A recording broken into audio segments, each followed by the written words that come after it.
Today we're going to continue our story of Abraham Lincoln. The Lincolns had been living in the state of Indiana for quite some time now. Abraham was growing older and stronger. He had become an accomplished boatsman and even traveled all the way down the Mississippi River to Louisiana to sell some things there for a farmer. There he saw something in New Orleans that disturbed him greatly, and as he traveled back up to his state of Indiana, he told the people there about the things that he saw. Today we're going to continue our story. "I reckon we'll be moving on," said Abraham's father one day. So one early spring morning, the Lincolns set off again, this time in a wagon so huge that a 7-yoke ox team had to pull it. The wagon was crowded, for many relatives moved with them. They traveled on for 2 whole weeks through forests and swamps and rolling prairie. On long legs, Abe walked in front to peddle pins and buttons, when once in a while they passed a farm. What do you think it means when it says Abe peddled pins and buttons? That means he sold them. So he would walk in front of their cart, and when they came through towns or places where people lived, he would try to sell things to them. When they came to the Sangamon River in Illinois, they liked the land and put up a cabin.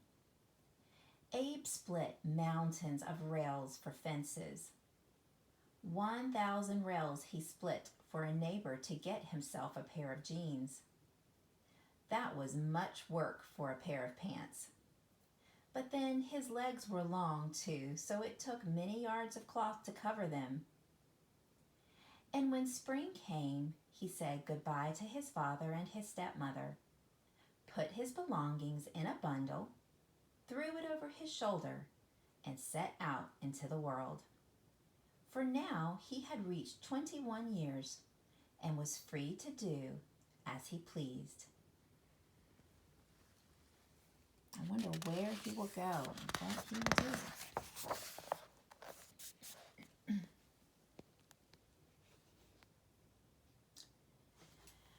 A little further down the Sangamon River lay the village of New Salem.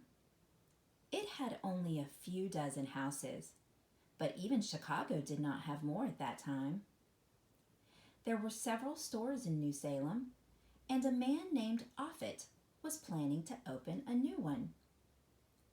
On one of his trips up the river, Offutt met tall Abe and hired him as clerk in the store he was going to open. But first he sent him down to New Orleans with goods to sell. Abe built a flatboat himself and drifted down the Sangamon River. But off New Salem, a miller had built a dam across the river, and on this mill dam the flatboat stuck. All the people of the village stood on the bank and waited to see the flatboat sink. But Abe bored a hole in the boat and tipped it so the water could flow out, and slowly the flatboat slid over the dam. Then he put a wedge in the hole and drifted on down the river. There was a mighty smart fellow, everyone said. There's a picture there of Abraham and Offutt, this man that he met. Offutt went around bragging and betting that his huge new clerk was not only smart enough to outwit them all, but so strong that he could outrun, outjump, and outfight any man in the country. So when Abe came back to New Salem, all the strong boys were strutting around like roosters, eager to measure their strength against his. And Abe had to make good Offutt's words. He wrestled with the strongest and toughest of them all and threw them to the ground. Then the beaten boy and all the people cheered and said Abe was the strongest man in the county. From that day, they accepted him as one of them. They They loved his funny ways and jokes, and they nicknamed him Honest Abe. Once he charged a woman 6.25 cents too much, and he walked 3 miles to catch up with her and pay her back.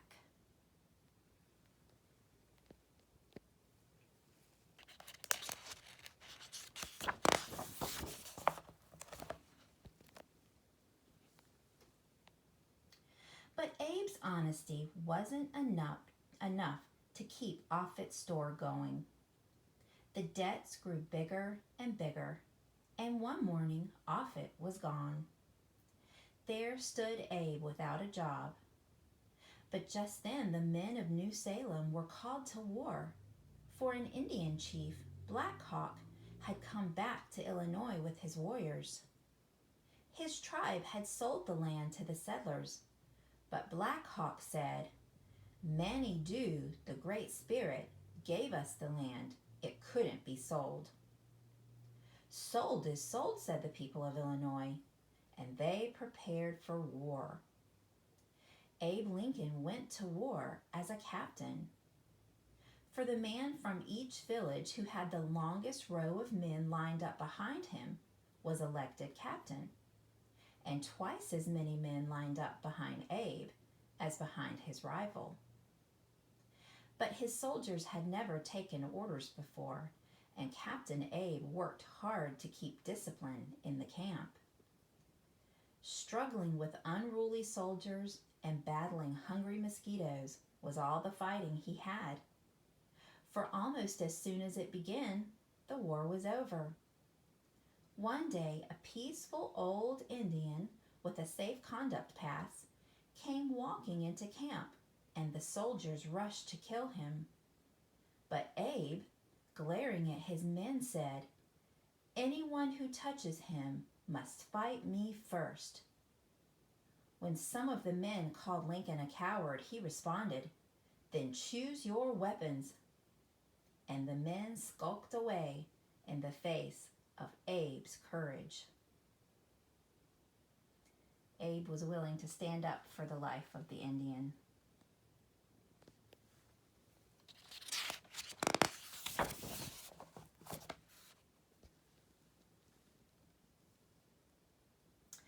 Abe went back to New Salem, and he and another young man named Barry decided to open a store of their own. Both were poor, but Abe's word was good as gold, so they borrowed the money, bought the goods, and started to trade. Very soon, Abe's friends were saying he was too clever to stand behind the counter all day long. He should go around making speeches, so the people would elect him to go to the capital of Illinois. Abe thought this a very good idea, so he began going around making speeches and joking with the people. When he had mounted a tree stump, he started, "I am humble Abraham Lincoln." And the people liked what he said and his funny ways, and they elected him. Every spring he went to the capital. The rest of the year he took care of his store. But all the time he wanted to study to become a lawyer. And it happened that one day, as he was standing in his store, a covered wagon stopped at the door, and a stranger came in with a barrel of old stuff he wanted to sell. Abe had no need of the barrel, but he bought it for $50 to help the man. And when he opened the barrel, he found at the bottom the book he needed to study law.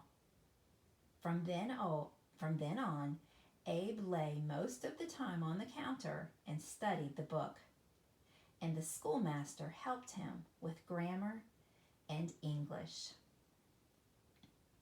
So Abe is moving up in the world. He had been elected as an official in Illinois, but the rest of the time he continued tending his store and selling things there. But then that wasn't enough for him. He wanted to continue learning, and so he is basically teaching himself to be a lawyer with the help of the schoolmaster. That's pretty neat, isn't it? So this is the picture you're going to color today. Abe studying at his store in New Salem.